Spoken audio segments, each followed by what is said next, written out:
तो आपका स्वागत है हमारे YouTube चैनल में। आज हम बात करेंगे विटामिन के बारे में। विटामिन जो है हमारे कार्बन के यौगिक है जो शरीर के सामान्य कार्य के लिए आवश्यक है। विटामिन कार्बन के यौगिक होते हैं जो शरीर के सामान्य कार्य के लिए आवश्यक होते हैं। और जो विटामिन है इसको प्रोटेक्टिव फूड भी कहा जाता है, क्योंकि यह हमारी बीमारियों से प्रोटेक्ट करता है, सुरक्षा प्रदान करता है, इसलिए इसको प्रोटेक्टिव फूड भी कहा जाता है। हमारे शरीर में लगभग सभी विटामिन डी और विटामिन की के को छोड़कर भोजन से प्राप्त होते हैं। जो जो हमारे टोटल विटामिन होते हैं वो होते हैं 13, यानी कि जो हमारे शरीर में विटामिन होते हैं वो 13 होते हैं।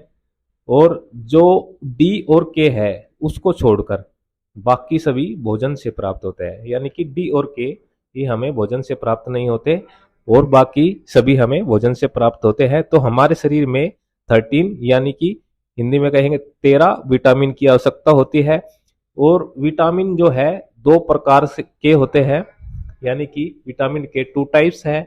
ये वाटर सोलेबल होते हैं और फैट सोलेबल होते हैं। क्या होते हैं?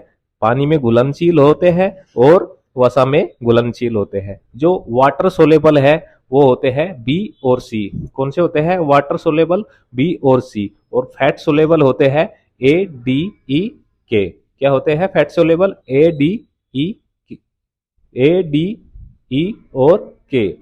हम दोबारा से एक बार इसका रिवीजन कर लेते हैं ताकि इसी वीडियो में इसको हम याद कर सके। तो हम बात कर रहे थे इस वीडियो में विटामिन के बारे में। विटामिन को हम प्रोटेक्टिव फूड भी कहते हैं और ये जो है कार्बन के यौगिक है और हमारे शरीर के सामान्य कार्य के लिए आवश्यक है, यानी कि जर्नल वर्क के लिए इनकी आवश्यकता होती है, नीड होती है। और लगभग हमारे शरीर में 13 यानी कि 13 विटामिन होते हैं और डी और के को छोड़ के हमें सभी भोजन से प्राप्त हो जाते हैं, यानी कि डी और के ही हमें भोजन से प्राप्त नहीं होते, बाकी सभी भोजन से प्राप्त हो जाते हैं।